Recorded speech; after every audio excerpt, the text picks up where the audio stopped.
And starting with the preview window, and you can goof around, and I'll let you. Oh no, it disappeared. Wait, is it still there? Yeah, that stuff disappears sometimes. It falls into the floor. That's a different book. Okay, awesome. We're live. And just do your thing and wait until I introduce you. Oh. 1, 2, 3. Oh, I can't believe that my switching doesn't work. Okay, I'm gonna play.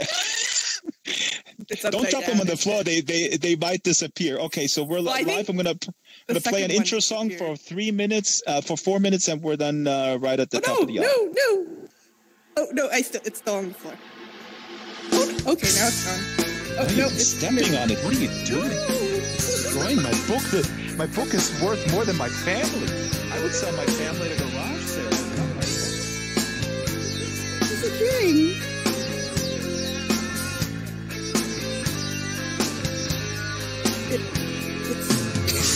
It's halfway through the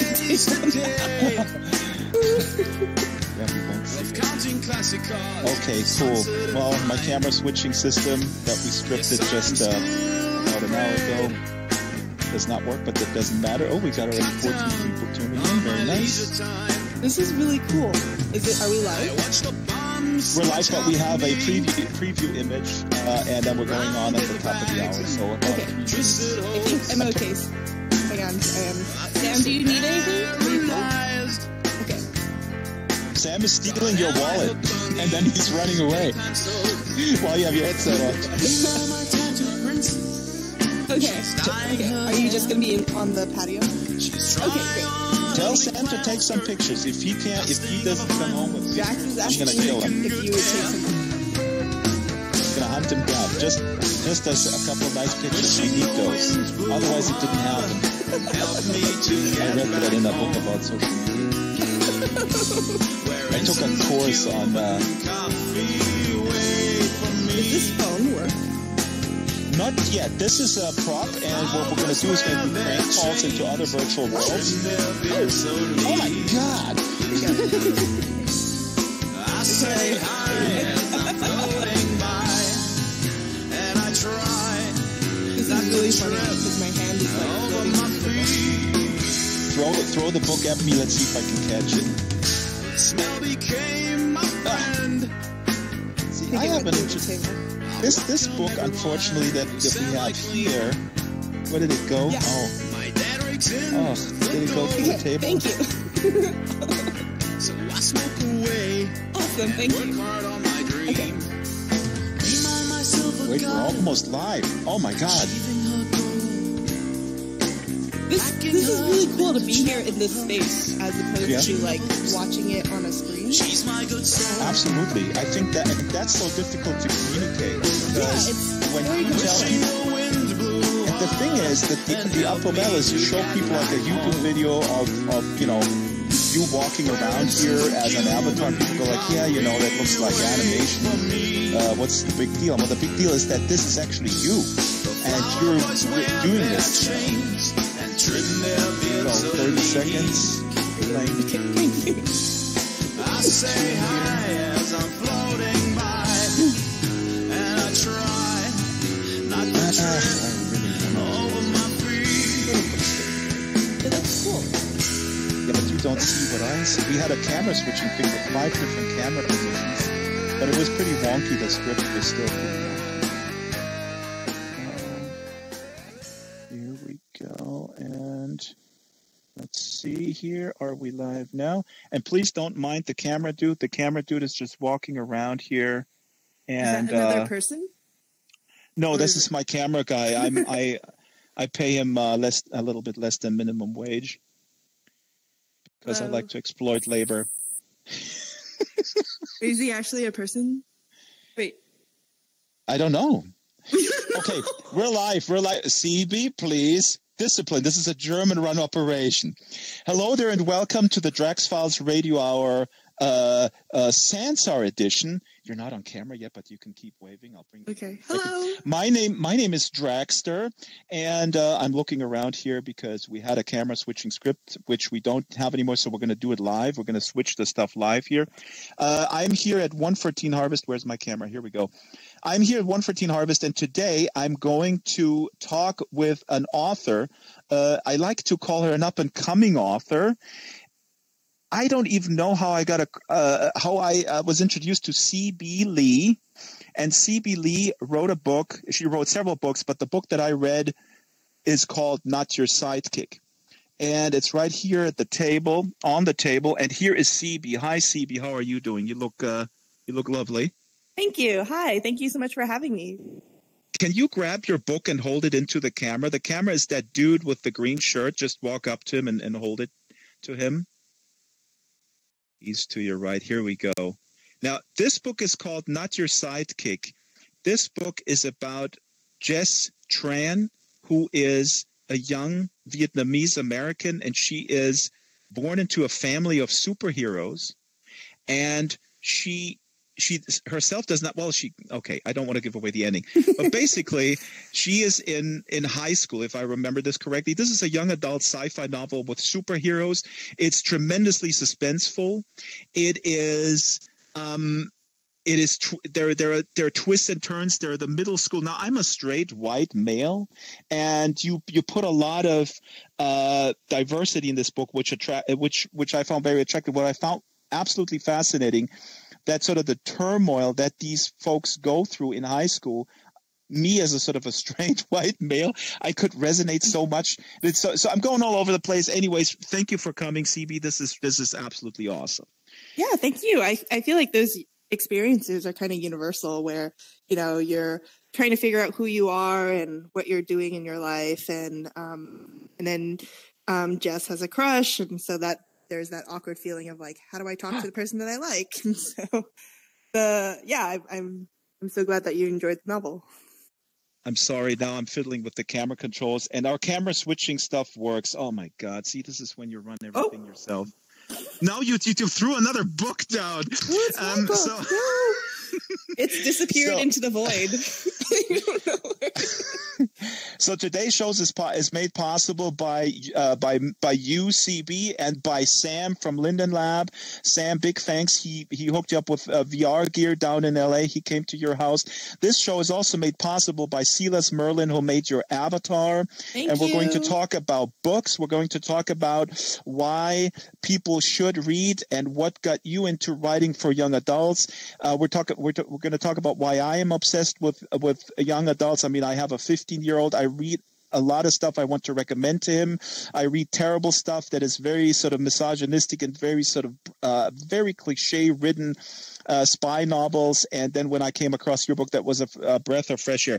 But first of all, let me ask you, how do you feel in this environment talking to me in your avatar form? Is that weird? And the reason I ask is because I reach out to a lot of authors, and I get the decline is usually, well, I find this, people are upfront about it, go like, I don't know, this is really strange. So if I approach an author, say, would you like to talk with me about your book in VR? They go like, no.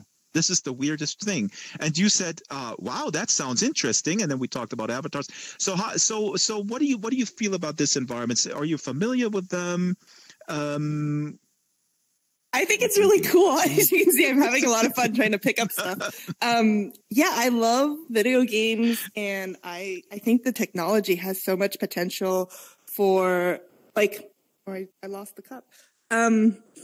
It's just really fascinating how much you can do in VR. And I haven't done it a lot, but and the first time we talked, I took a tour in your space, but I was walking around it, looking at it on my PC. So it felt like more to me like, oh, I'm playing a video game. I'm walking around, I'm looking at it, and it looked cool then. But being here in VR in the space, in 3D and physically being here, it does feel... it's very compelling. It feels like I am here in this room looking at this, looking at all your stuff, looking at you and the microphone. And it's Oh, you found the book. Yes, there it is. It's Actually, really I have your cool. first book as well. No, oh no, it fell down. It fell down again. The funny thing is that I can't see it on the floor. It's like in the void. Well, it disappears. This is sort of my cleaning. Table. Yeah. No, this is my cleaning scheme. Stuff just falls through the cracks, you know. Yeah, the cup is upside down, but the coffee isn't falling out. I think it's fascinating, empty. Like the fact that, like, you know, people are watching this and can be in this space and interact with us who aren't anywhere physically near us, like people in other countries or completely different time zones. Like that's really fascinating to me. And, you know, how, you know, VR is kind of bridging that, that physical space, but making it, you know, and I feel a lot of times when, like, I have a lot of friends who live in different places across, you know, over the world and the country. And like, there's this qualification, I think, that people give, like, oh, those are just like your online friends, or like this online experience is lesser because it's not in the physical real space, but it's just as real because that communication you're having with that person is a real communication, and they're real people, and you're having a real relationship, a real friendship that you're putting together. And, you know, I think VR is one of those cool tools that where you can actually, when you were telling me about like 114 Harvest and your community and how I should say we have together. Yeah, and we have I call it an ability diverse community because we have people with various abilities and disabilities, and people from all ethnicities and age groups, and so that is it's a great sort of equalizer with avatars. But you also have this avatar, and you don't seem to have an issue with you know, appearing this way, that you don't appear in the so-called real world. And that is also something, I guess, that people, and that's why I'm saying authors, because I'm approaching authors because I want to do mainly sort of one-on-one author interviews. It strikes me as quite odd that a lot of people find this so strange and decline my request to appear on the show, mainly because they don't want to appear in an avatar form because they feel it's weird and it's sort of false. Now, your take, but I think, and this is what I would like to have your take on it, because also several authors have told me that they feel they didn't use the word hostile, but a lot of people a lot of authors are hostile versus visual media, because I think they feel that this is the reason why people don't read anymore. Now, what's your take on that? Virtual reality is why people don't read? Well, yeah. Well, I mean, anything, video games, all the stuff that is competing for your eyeballs, your phone. I don't think it's a competition, really. It's just there's more media, and yes, there's more technology, but I feel like it's just more like more ways that we can connect with one another. So people who read my book, yes, there are people who, like, you know, go to a bookstore and buy the print book and read it physically. But there are also a lot of people who read the ebook, who read it on their tablet or their phone. And there's a lot of ways to interact with it and that are different from before. And I think as technology grows, it doesn't replace books at all. People still love reading. People love stories. People love books. But it's not like the people who want to buy print books are still going to buy print books. People who want to buy ebooks, or audiobooks, that's just another medium, another way to share and connect. I know my regular listeners will now think, oh my God, Drexter, please don't go on your tangent where you talk about that audiobooks are not as good as reading on paper. And I won't. It's a different experience. It's true. Yeah. I feel like it's comparing apples and oranges, because the same kind of, you know, and it's just making it's accessible in a different way. And like, you know, it's when you're saying like things are competing for your eyeballs, yes, there's a limited amount of time a regular person has in a day where they can, like, you know, choose what entertainment they have. Yeah, but that's what I'm talking. See, then the stuff that's easier, and I'm not saying that, you know, there is bad and good television. I'm not saying that television per se is bad. It's a delivery medium for good stuff and for garbage. But I'm saying, like, you know, when you're sort of spent and you go, oh my God, a book takes more commitment, and reading it takes more of a commitment than an audiobook, because an audiobook I can be quote unquote productive at the same time. I can wash the dishes or whatever. And so that's something that I feel I'm afraid we're losing in sort of this hectic world, I guess. I don't know. I don't know if it's, I think it's more of as our world grows and our technology changes, we're learning more and more ways to entertain ourselves. And I think it's just a matter of growing and growing along with it. Okay, I'll buy it. You're young, and I'm just an old geezer who likes paper and who likes to chop down trees. So I start a little bit with your book. I want to summarize it real quick, and then I want to ask you, how did you get into this? Because there are similarities between you and the main protagonist in this book. And the second book in this series, so the first is Not Your Sidekick, then the next is Not Your Villain. I just got that in the door, and I started reading it. I still have to read another book before I head out to London, so I'm not quite through yet. I'm a very fast reader. My audience knows that. I like to brag about that. But the Not Your Sidekick book is a wonderful world that you're building. It's a kind of a dystopian world. I guess it's after World War III. You kind of hint at that, but you don't go into detail.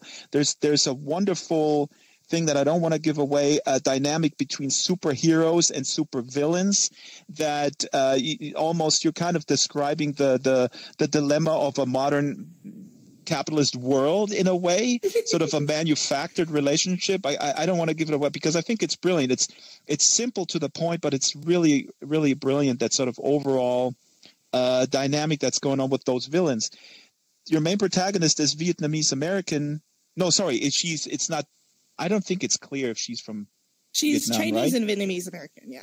Okay. Of like her specific background reflects also my own, but right. So she is basically, yeah.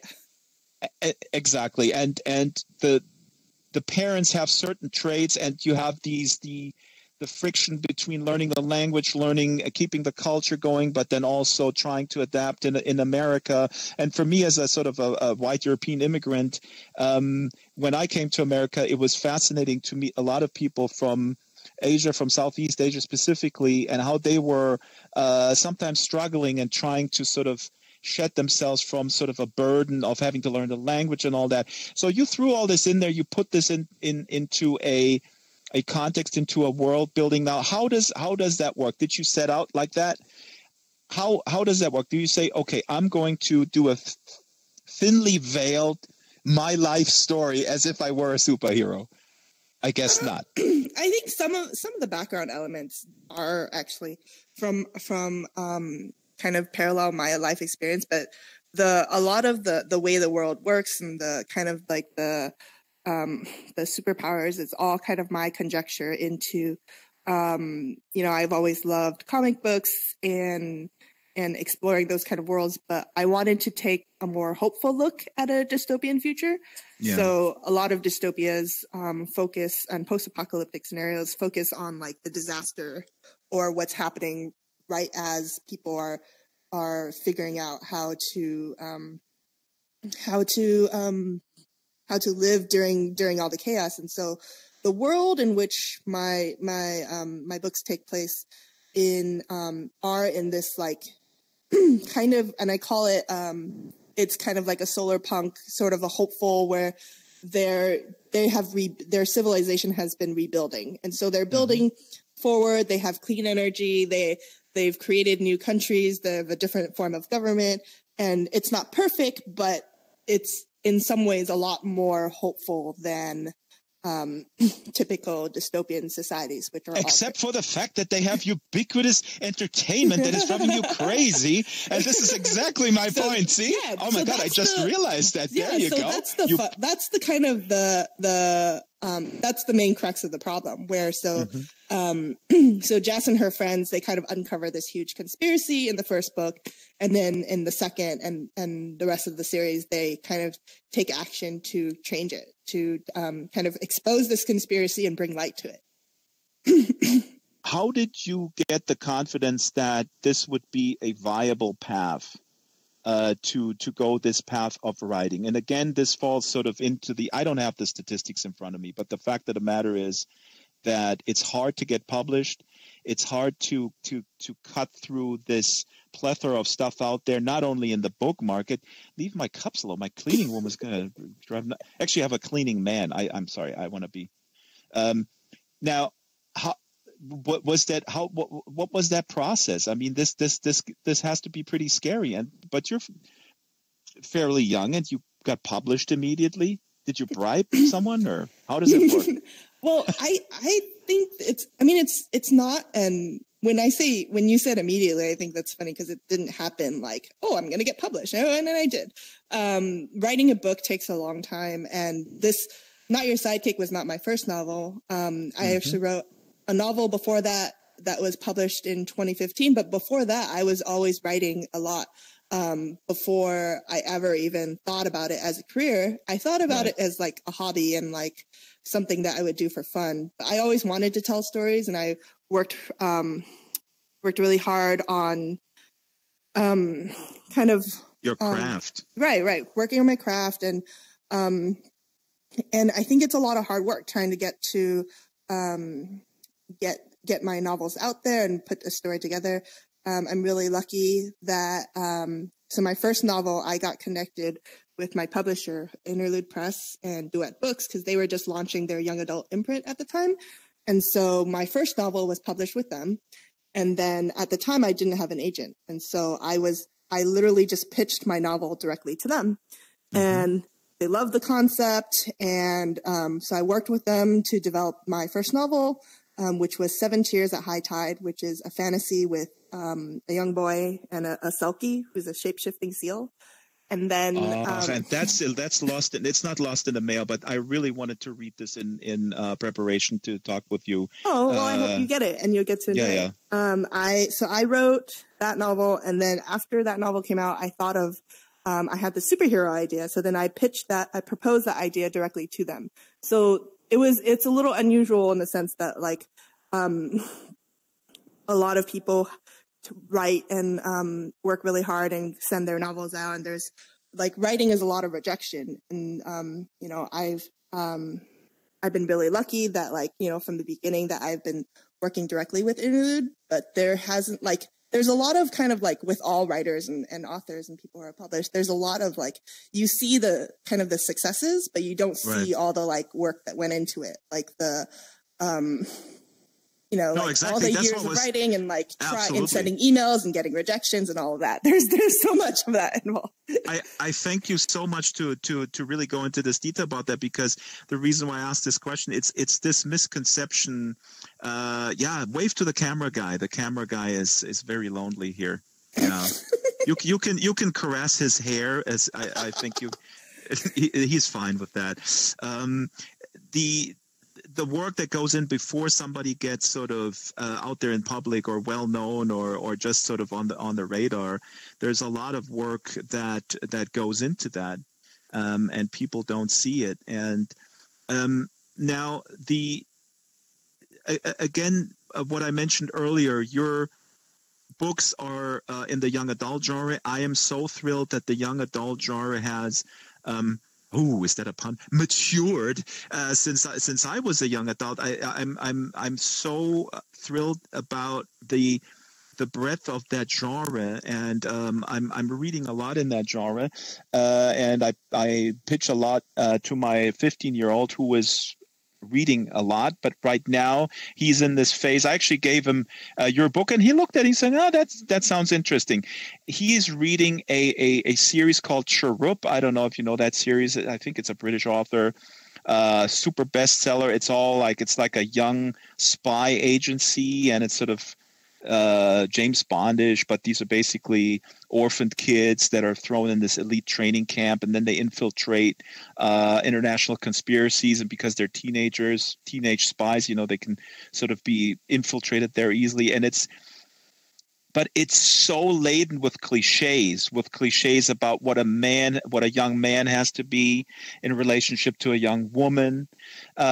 These kind of relationship cliches. It's pretty horrendous, to be honest. So I thought, like, when I read your book, I thought, like, this is really amazing. Do you know is there a lot of books like that out there that explore relationships with LGBTQ individuals in mind, or in those types of settings? Or are you pretty? I know you appear. You did a lot of appearances in events, so I'm assuming that there is other authors, but I've never read anything before I read your stuff that really explores sexuality and in sort of a middle school, high school setting. I think there's a lot of really great LGBTQ literature that's being published, like in the last few years, and even like if you look back in the last 10 years, and like even before. But like I think now there are more and more authors who are publishing their work, and I have a lot of great book recommendations. I highly recommend, depending on what kind of books you're looking for, heading over to lgbtqreads.com and kind of checking out Dahlia Adler, who's also an author, is great. And she curates a lot of great recommendations based on different identities and backgrounds and whatever kind of books people may be looking for. But she has a really great database. There's also queerbooksforteens.com. That's kind of more of a librarian tool, but there's like, I'm definitely not the only one. That's what was I meant. A lot of Right. I'm sorry to jump in here. I got to also tell the camera that one of my best friends, the founder of the Transgender Day of Remembrance, Gwen Smith, who is watching the stream, is probably going like, Drax, why are you asking such a stupid question? You think there's no other books about LGBTQ issues? No, my question was specifically about young adults, but you're about to answer it. So go ahead. Sure. Sorry. There's a lot of really great young adult literature. Bill Kongsberg has published a lot of great books. You have Adam Severa, Belinda Lowe. You have like a lot of great genres too. Like if you want like time travelers, you can read Carrie Pack's novels. F.T. Lucan's The Rules and Regulations for Meeting Myths and Magic is a really fun, set in high school kind of magical, really hilarious romp. That book's like an award winner. There's also there's a lot of great authors exploring different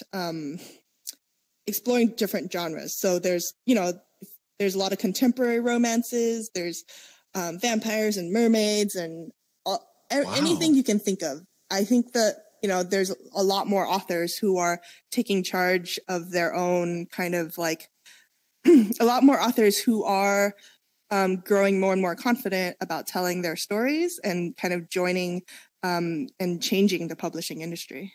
Mm-hmm.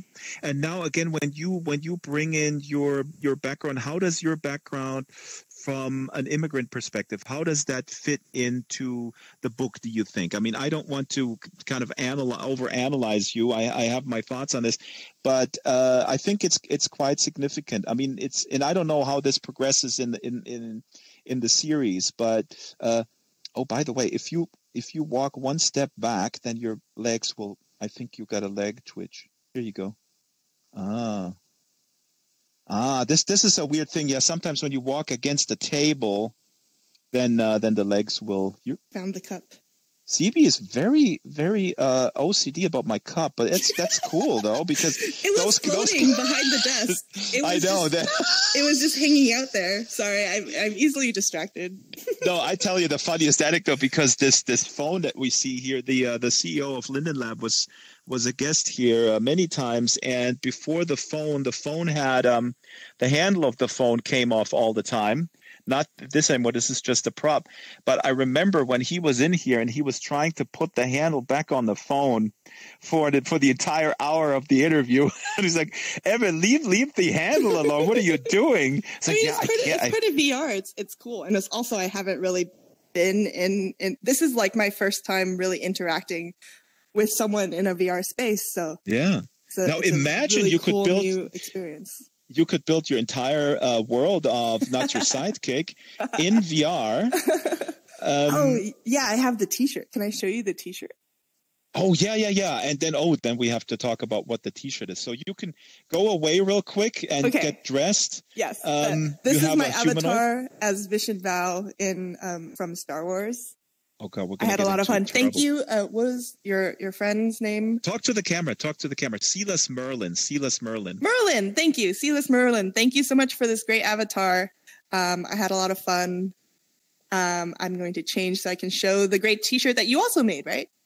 Daisy made it. Daisy Gator. Daisy. Yes, Daisy made the T-shirt. Thank you. It's a great T-shirt. I'm going to change into it right now. This is really. CB's going to go all humanoid. While I will encourage you viewers on YouTube and on Twitch, put questions in the channel. I'm observing there's questions coming in. Awesome. So we're gonna start asking questions. Please type them into. If you're watching in 114 Harvest, I can't see the chat there.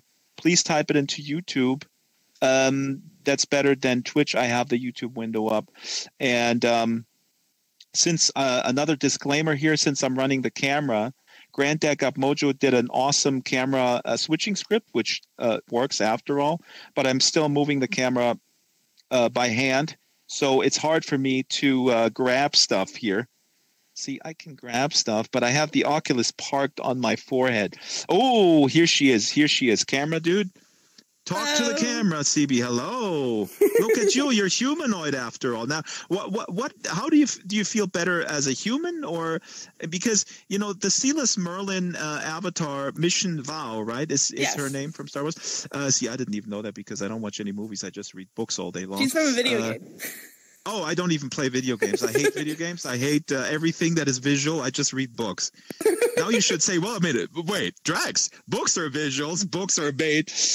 No. You hang out in VR. That's visual. See, now you're challenging me, and that's a good question. The reason why I'm here is because, and this is a differentiator between virtual worlds and games. Virtual worlds are user created, and that's why I'm so fascinated. You look, everything that's made here is user created. This cup that you're holding up was made. Ria made it. Ria is a wonderful content creator. She made the microphones. That's she so made cool. almost everything. The phone was made by Rag. What happened? Oh, the whole world kind of went blurry, but I think it was because it's so awesome how much fun you have. See, but this is the thing, like virtual worlds to me are awesome because they're user created. For example, like here is like a Dragster doll. Let me point out this Dragster doll. I don't know. Is it dynamic? Hold on. I'm going to grab it and give it to you here. Where are you? So this is my little Dragster. But wait, I got to show it to the camera guy first. Oh my God! I just went through you. So this is the Dragster doll, which was made by Naya, and I just have it in my hand. And I'm going to try to give it to you here. Do I need to back up? So what's going on? Oh, so okay. Try to. Here it is. I don't know if. Do I press the? Wait! I got it. You got it. No, got it. I don't got it. Is it disappeared? Oh, I got it. Here you go. Now show it to the camera guy over here. Oh, it's like a Funko Pop. That's so cool. Yeah. It is a Funko Pop. See, the thing is that all this stuff is user created. That's awesome. CB. See, that's just why I'm so fascinated with it. And so there's cool. no agenda here, like a game. Yeah. I'm one of those guys, when I go into a game, I find it annoying that I have to level up and shit. Oh, I said the S word. That's bad. This book just materialized. Oh, wait. So you were asking me a question about my avatar. Right. So now, do you feel better as a humanoid? Like you were tweaking this one. The shirt is made by Daisy. It says Master Mischief was right about the cheese. That's part of the book. We don't want to give away what that means necessarily. Master Mischief is one of the villains that fights against Jess's parents. But my question is, I asked you what avatar you want. You sent the Mission Veo avatar, and then Silas built it. And so I felt like, okay, you sent reference photos and stuff like that, but you didn't. It was really not of your making. But this one is closer to. No, I made two avatars because they're all fun. I don't necessarily like one more than the other. I think it's like when you're. I think for avatars, it's been really interesting because you're deciding like, what do you want to look like? Oh, you could look like anyone. Oh, okay, I can look like this character. That would be fun. And then, or I could look someone who's kind of similar to me, but like I can wear this shirt that Daisy made, which is really awesome. But I think avatars are interesting. I don't know if we fully understand how we as a community use them so much yet, but we can. It's kind of it's been really interesting to see because like especially in like online culture, like what avatars do you choose to represent yourself? Do you choose like your own face? Do you choose someone you admire's face? Do you choose someone who you aspire to be like? Or there's a lot of power there. Yeah. I did a story, and this is not about me, this is about you, but I got to throw this in, and I'm going to link to the original article. But there was a woman who had a sex change, and she was in Second Life for a year trying out her different gender. She is a woman, and she tried out a female avatar in Second Life for a year before she decided, yes, I am actually a woman. And then she went through with the surgery and everything. And that's a marvelous story. She's in Atlanta. I'm going to link the original article to the YouTube video once it renders. So oops, I'm turning around. Now, do you have another avatar? I think I made one, but it's kind of boring. Yeah. Why is it boring? Whoa. Okay. The table just moved again. Table moved? No, my physical table, the real table that I bumped up against. Oh, be careful that you don't bump up against the table. Let me check some of the questions here. There's a couple questions. Oh yeah. Ayo Yashin is asking from YouTube, have you ever thought about doing an LGBT Adrian Mole style novel? I don't know who Adrian Mole is. That's cool. Thank you. I don't know who it is. Yashin, please specify. It's okay. No, I appreciate it. I'm not familiar with Adrian Mole and that series, but I think that's cool.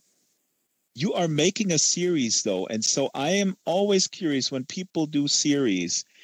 Have you thought about this in the beginning, or have you over the course of the first novel realized, hey, wait a minute, I'm creating this world.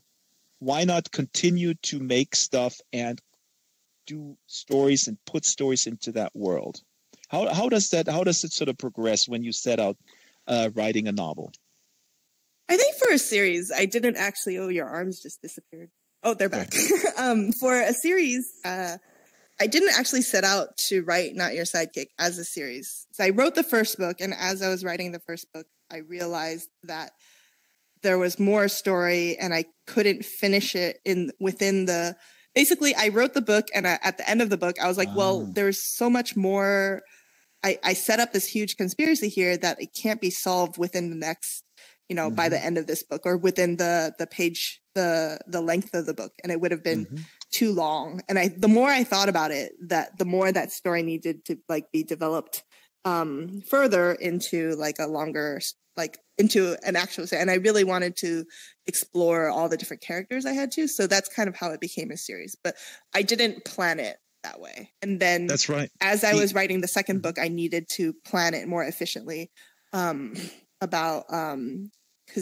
my writing style is just kind of jump in and figure it out later. And then I needed to actually start outlining and figuring out step by step what had to happen. Do you create a character Bible like that where you don't get into trouble with character traits that are sort of inconsistent? I actually had to, I started one while I was writing book 2 because it was so complicated. And so I have a spreadsheet where I list all my characters, who has what superpowers. And it got annoying because I have a lot of characters and a lot of side characters, even someone who doesn't who isn't like a main character, if I mention them once in the book, I'm like, oh, this person and that's their superpower and they're from this city. Like I have to like be able to find that information again and reference it. So that I have a very detailed spreadsheet of what that looks like. And I started making that spreadsheet in 2016. So kind of going forward, that's where I put all of my characters now. So I can just kind of quick reference and look at, and I also have another spreadsheet on like characters and like when their birthdays are and what, some of their basic stuff. So I can just pull it up and look at it. I'm gonna read a quick excerpt here with one of my favorite side characters, and I hope he'll get his own story because his name is Daryl Flemings, and he runs this sort of gay lesbian alliance. It's called the Rainbow Allies Club in high school, and he is I don't know, it kind of resonates with me because he's very forceful, very sort of trying to recruit people, and he's probably a good guy, but he just overdoes it, and he tries really hard. Yeah, and I see a lot of that in myself. My advisors tell me, calm down, Drax. It's fine. You don't have to, hello, are you going to join me and watch this YouTube stream? Hello? I'm going to read here, Jess, the main character, Jess Tran, is going to school here.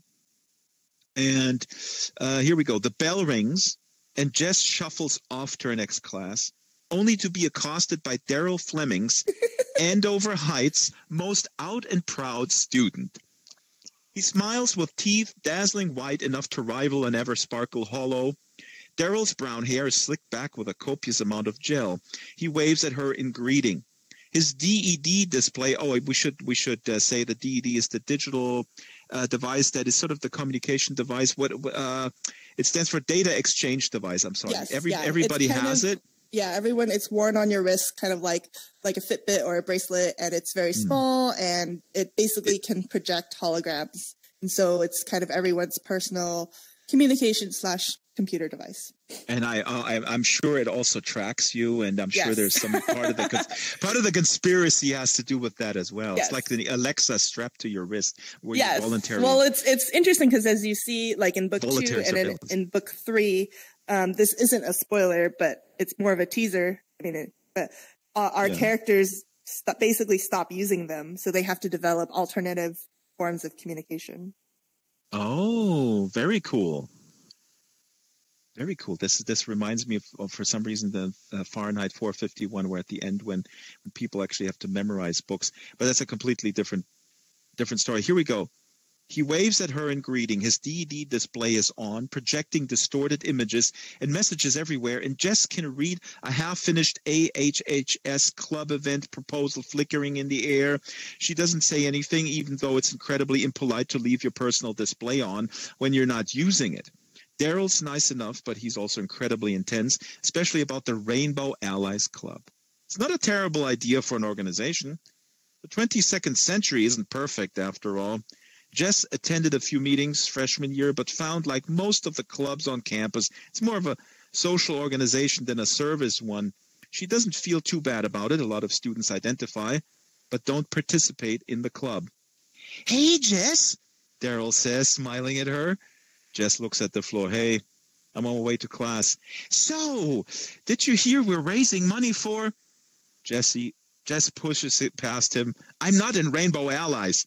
I know. It's just that, you're always welcome, and I know you're part of the community, and get to the point. Jess makes a quick turn around the corner. Daryl, to his credit, manages to keep up with her. We just need more volunteers to help us meet our fundraising goal for the quarter. You're fundraising for new T-shirts, Jess says. You guys don't really do anything other than hang out together at lunch and occasionally wear the matching T-shirts. Oh, come on. We totally petitioned the school board about... It's a no, Daryl. I see you around. Jessie steps into her English class. She frowns, hearing Daryl curse to himself before the door shuts. No, this is awesome. And then Miss Reinhardt is the teacher. So all these characters are just, I don't know. I mean, it's a high school environment, and really big kudos to you to describe this high school environment. And I've been out of high school for quite some time, and it just sort of teleports me back in a good and in a pretty horrendous way, especially when Jess falls in love with this other woman.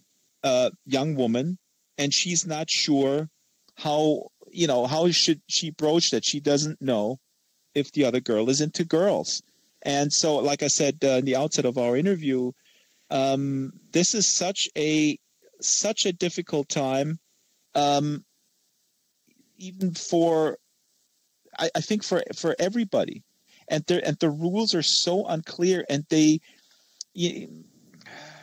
I don't know where I'm going with this. How do you get feedback from young readers where they give you feedback where they get more confidence by reading this? Because I'm pretty sure they do. You have this interior monologue of Jess, who is just so in love with this other girl, and it's so tough to open up. She doesn't know how she's being received, especially by another girl. Yeah, I have actually gotten a lot of feedback from readers who send me emails and also come talk to me at book festivals and signings and stuff. I think that's the most rewarding part about writing, and especially writing stories for young people. That I hear a lot from kids about, like, I wish I had the story sooner, or like it was a lot of fun to see myself. And I like the most rewarding things is seeing and hearing from kids who never got to see themselves in a book before, particularly in a book that was like an adventure story and like a fun, lighthearted adventure story. And it's really a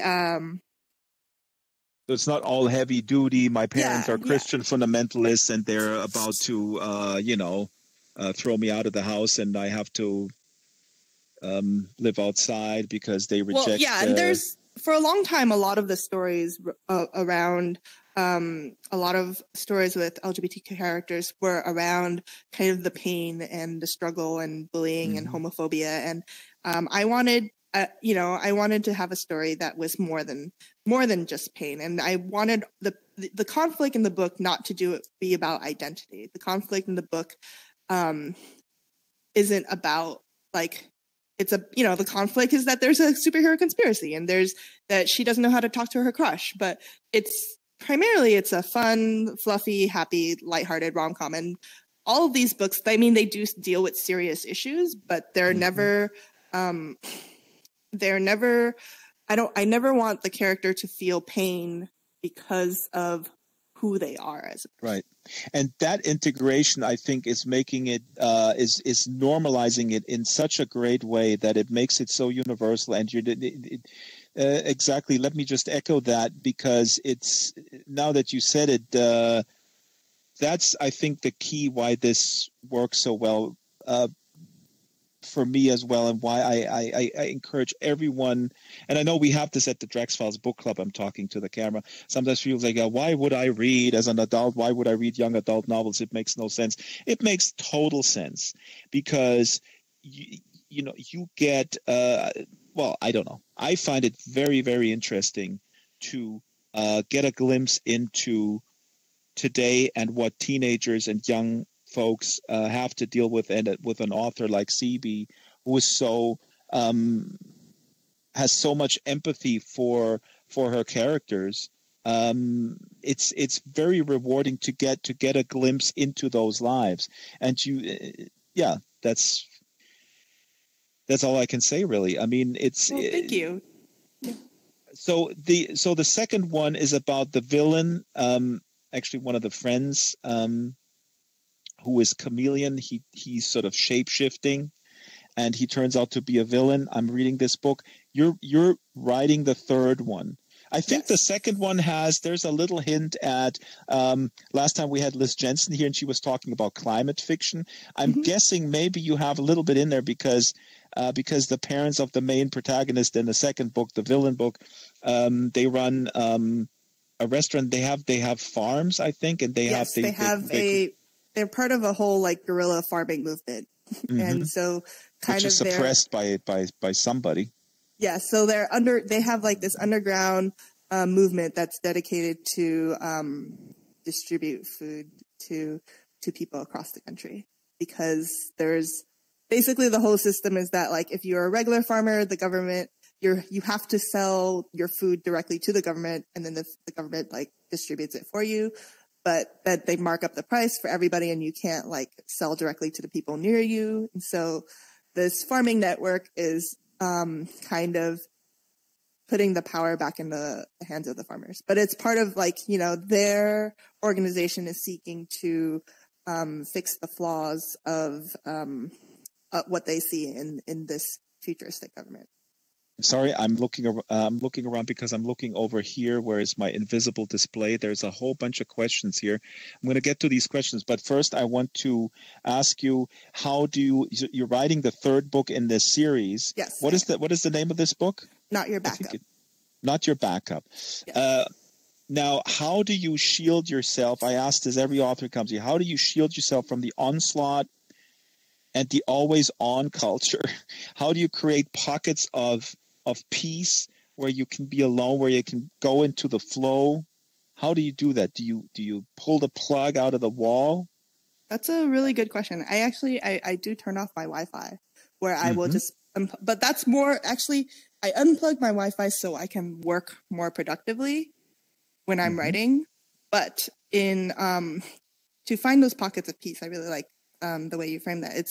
I like to go on walks or go hiking. So I tend to, one of my favorite things to do is just to go on walks or hiking, and then I could find piece of peace for myself. And that's that's peace away from like the always on culture. But when you write, you shut the Wi-Fi down. I mean, when I work, not always, but it helps. Yeah. I have found this Pomodoro technique. I encourage everyone to look at. It's so good, and it creates the structure. And if you're a structured person, you go like, yeah, I don't need that stuff. Pomodoro is basically just alternating states of flow and then breaks, and it forces you to take these breaks, which is really cool. It's just with a timer. Look it up, folks. Look it up. Yeah, I think I use the Pomodoro technique a lot too in writing. Because even if there is no internet, because like I said, I get easily distracted. So it helps for me to have a designated, like, distract yourself time. So I'll write for, if you have like, you could have like or I'm going to visit you in LA and I'm going to bring you 1,000 like Dragster cups, and I'm just going to distract you and just put it in front of your door in like weird patterns. So when you're like, okay, I'm going to write now. Oh, wait, first I got to put all these cups in order. No. Sabotage. Okay, let me look at these questions here. Oops. Now, where are we? Oh, question, Eleanor. We were asking about Adrian Mole. Adrian Mole is apparently a character by British writer Sue Townsend, and he's a teenager who wrote a diary. So that's all we know. So basically, like, I guess from a first-person view. Here is my real-life phone ringing. It's not even the phone in VR. This is really funny. You're like squinting to look at something. Hello, Dad? Why are you calling me when I'm live on YouTube? Have you heard of YouTube, Dad? My dad is calling me. So... yeah, a diary. I mean, this leads me to the question: the style that you chose for this series. I mean, it is actually told in present tense, which I thought was a very interesting choice. And you are doing this with the sort of it's from Jesse. I always say Jesse, from Jess point of view. Now, was that clear? The first book is, but why did you choose present tense? I mean, this is kind of a specific technical question, but it's fascinating. I love present tense. I feel like more and more people are doing it, but I think it lends a sense of urgency to the style of writing. So it makes me feel more present, but it's fun. It's just a style thing. I like it because it puts me in like directly in the moment, and you're feeling what the characters are feeling, and you're seeing what they're seeing. Yeah, I thought that was really super effective. I have not. Something is going on with my back. I'm sorry, my VR back is hurting me. Oh, my neck. Now, questions. Oh God, there's so many. Oh, if CB didn't already answer this, someone else. Which authors inspired her? Maybe reading also as I'm just going to say as a kid, but as a young person. What authors inspired you? And Al Yashin also said you should definitely read Adrian Mole. Everybody should read Adrian Mole. And Sky Silverweb says you should read Adrian Mole. So what everybody says. Well, I haven't read it. It's a British book. I'm German and CB is Vietnamese American. We don't read British literature. Anyways, I've read British literature. I'll put it on my reading list. I'll check it out. So what authors inspired you? What sticks with you? Or what books really kind of got the reading bug into you? Since we're talking about British literature, I would say one of my favorite series of all time has been Harry Potter, and I love this series. I grew up with it. I love the world and how lush and detailed it is. I also, as far as more recent authors, few people who inspire me include Melinda Lowe, that's L-O, Cindy Pon. Their series are fantastic. Cindy Pon also has a great book. I think you would like it, Drax, that deals directly with climate change as well. I actually have a book here that this Charlie author recommended. And Charlie Jane is amazing. Yeah, Charlie Jane. She All the Birds in the Sky is absolutely fantastic, and she has a lot of great. Not only is a great storyteller, but just really profound and like deals a lot with like real world issues. Yeah, this is really great. And now the other one, it escapes me. Well, I'm asking you what inspires you, and now I'm talking about what inspires me. But I think I maybe have to reread Harry Potter. So, guys, Charlie Jane Anders. Yes, Charlie Jane Anders is a really great author. I highly recommend her. Terry Pratchett, Discworld series is always amazing. I have a really long list of authors who inspire me. Wait, I'm coming right back. Stay where you are. I'm just going to see if we have this other book here. I don't know if this is in this basement. I don't have it here. It's Claire Vay Watkins' Gold Fame Citrus. Okay.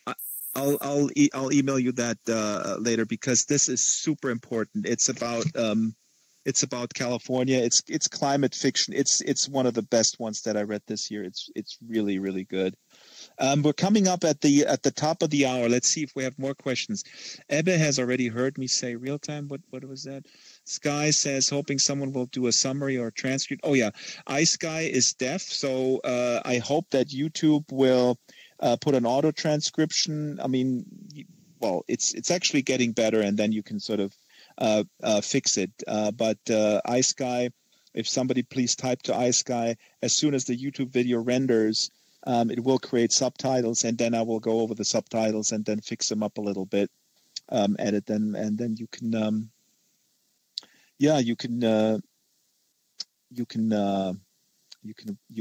read it. Now, my final question to you, CB. What do you see? No. I have a couple here. How do you feel about this? I ask everybody the same question. How do you feel about if somebody were to make your book into a movie? And let me just preface this with I have this weird obsession. I can't, if I love a book, it's really hard for me to enjoy the movie. I actually avoid the movie because I feel the movie destroys the book for me because like if I'm reading your book, I have Jess is in my head, you know, and all the characters are the entire world. I have it in my mind's eye. And then if even the best director with the biggest budget and the most talented crew puts this into a film, it's one vision and one vision only, and it kind of like strips all the other possibilities away. How do you feel if somebody were to come to you? And apart from the money, I understand if you get a good deal, you go like, well, this is pretty cool. You know, this is keeping me afloat for a while. But how would you deal with that? I think it's, you know, kind of similar in the vein of what I've said before about different technologies. A film is a different experience than a book. Mm-hmm. And mm-hmm. I think you can't really judge them and say that one is better than the other, even if they're based on the same story. I guess it depends on the film, but in particular, I think it's really cool, a really cool way to experience a story, and it would be different from the book. And I would be okay with that difference because it's a film, it's a different medium. And so mm-hmm. the way it's structured, it might not, and you're right. It's one specific vision, but I think it would be a great way to share the story in a completely new way, right. Or to reach more people in a different way or different people. And you wouldn't be like if Jess looks different. I mean, you have her in your mind's eye, and that would be fine for you. Well, I have whatever I think it would depend on. I feel like because there's so many people involved in making a film, and so whatever the team comes up with, I think there would be a lot of consultation, and everyone would talk about it. But in the end, whenever there's a book to movie adaptation, there's always going to be conversations about okay, who is the best person to represent this? This is the film person, and then kind of getting the casting right. But that's all up to right.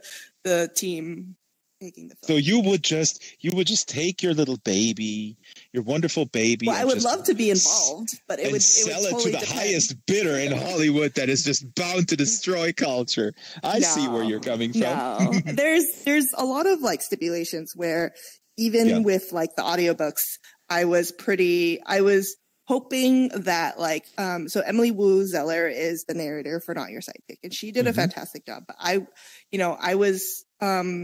had a conversation with the audio production company, and there's I suggested look, I would like an Asian American narrator to narrate the story because I feel like that's important, and I would like an African American narrator to narrate Belle's story because I think that's important to me. And then they were really great about working with me, and so being consulted in that aspect was really great. And I feel in the film I would be very hypothetical adaptation, I would want to be very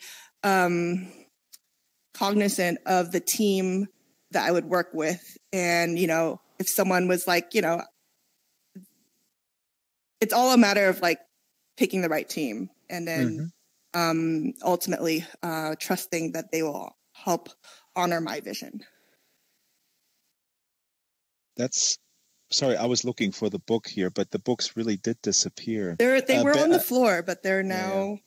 Now, the floor is very strange. The floor is like a vortex that sucks stuff into it. So actually, when you stay here longer than an hour, it will suck you into the vortex, and you will be forced to watch. Your doll is on the floor. But, my doll has different powers. My doll has real superpowers. So that's a superpower doll. Don't have powers. Okay. Yeah, I thought you're writing this book called too. Not Your Cup, Not Your Doll, Not Your Super Doll. What's up with that book? That's book 5 in the series. This is I love that you feel you have a very sort of great realistic view on that, because sometimes I encounter people who are very no, you don't touch my little baby. And then, Liz Jensen, who was here last time, has also very practical approach. This is good money, and this is a different medium, similar to what you were saying. The film that they made after her book, The Ninth Life of Louis Drax, which is a wonderful book. The one thing about the movie is, which is typical Hollywood, and I understand it, is that there is a affair between a doctor and a woman who is a little bit strange, who you don't know, what her deal is, and she's very manipulative. And the doctor has this affair, and the doctor is quite a bit older in the book. So he's like that typical midlife crisis, middle-aged man. And in the movie, he's just young and very good looking. And I thought, like, oh, come on, because it makes total sense that he falls for this woman in the book. And then the movie, like, oh, why would he fall for her? Come on, Anyways, CB, that was absolutely awesome. Let's wave to our camera guy. And thanks, guys, for watching. And thanks for hanging out in 114 Harvest over there. We're at a secret location. Thank you, Sam from Linden Lab, for providing VR gear. Basically giving CB a little bit of free crack cocaine to just a little taste so that she's hooked now. Thank you, Silas, for making avatars. Thank you, Daisy, for making the T-shirts. It looks great. Thank you, Daisy. Thank you, Silas, Merlin.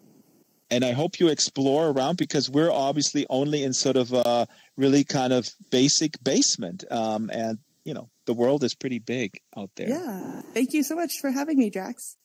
Everybody's saying thank you, thank you, thank you. And then people say Adrian Mole. Adrian Mole. Yeah. We got to read Adrian Mole, CB. If we don't read Adrian Mole, we're going to While I'm here, I have a new book coming out in March. Yes. It's a graphic novel called Ben 10, and it's a fun adventure story in partnership with Boom Studios and Cartoon Network. And so that's coming out in March. And then Not Your Backup, which is the third in my series, is coming out in June. And you can always find me on the internet at on Twitter at author_CB Lee. Author_CB Lee, and we're going to put this all in the chat. Yeah. Thank you. No, this is good. Underscore. I love. Yeah, there's an underscore. Is there another CB Lee, not underscore author? There is a CB Lee who just exists as CB Lee, but I couldn't get that name because that person has never tweeted anything. They don't follow anyone. They exist, and I can't take that name because they exist.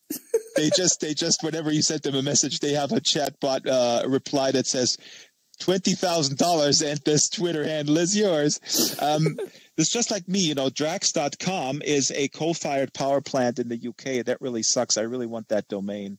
Really, really sucks. Yeah, it drives me crazy. But anyway, got to live with it. It could be worse. Yeah. Well, thank you so much. Thank you, everyone. Thank for coming you, with your CB. Questions. Thank you. And we're taking us out. Right. I'm putting. How do I? You have to unplug your mic. Hold on. I just disappear. Okay. No, don't disappear quite yet. If I pull this off, does it automatically disappear? It does not. I hear a man's voice there. Very strange. Very weird. Thank you, Silas Merlin. Big thanks.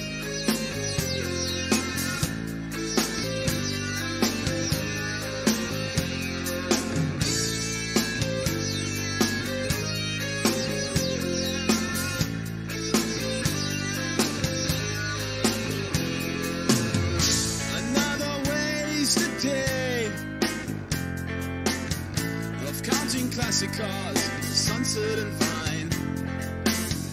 Yes, I'm still afraid to cut down on my leisure time. I watch the bombs watch out for me. Round paper bags and twisted hopes. I feel so paralyzed. God, am I hooked on these daytime soaps? Meanwhile, my tattoo princess, she's dyeing her hair.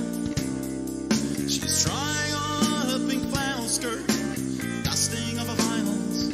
She's taking good care. I'm wishing the winds blew harder and helped me to get back home.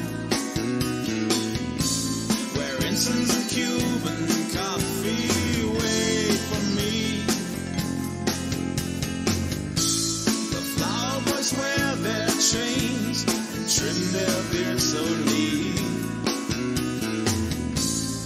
I say hi as I'm floating by,